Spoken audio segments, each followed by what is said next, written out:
অনিশ্চিত একটি মৃত্যু পরিযাত্রায় আমরা সামিল করি। এই মৃত্যু মিছিল আমরা আর দেখতে চাই না। আমরা দেখেছি সপরিবারে সবান্ধবে হাজার হাজার মৃত্যুর ঘটনা এখানে ঘটতেছে। আমি যখনই এই রোড দিয়ে যাই তখনই এটা চিন্তা করি, মনে হয় যে একটা মৃত্যু যাত্রায় নিজেকে সামিল করেছে।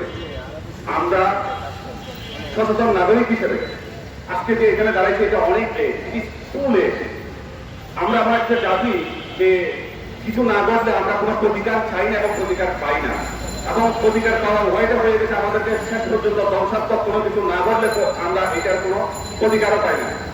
আমি আহ্বান করতে চাই, আমরা এই বিপ্লব এবং এই সরকারের একটি অংশ হিসেবে আমরা এই রাস্তা দ্রুত সময়ে বাস্তবায়ন চাই।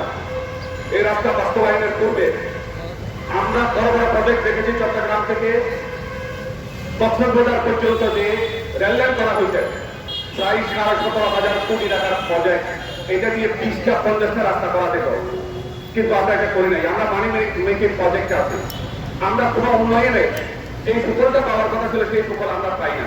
আমি দ্রুততার সহিত ট্রাফিক ম্যানেজমেন্টকে আহ্বান করতে চাই, অতি দ্রুততার সহিত রাস্তায় ডিভাইডার করা এবং এমনভাবে রোড মার্কিং করা যাতে ন্যূনতম আমাদের যে এই রাস্তাটা তৈরি না হওয়া পর্যন্ত যাতে মানুষের জীবন এবং এখানে সুশৃঙ্খল ভাবে গাড়ি যাতে নিরাপত্তার সহিত চলতে পারে সেই ব্যাপারে পদক্ষেপ নেওয়া।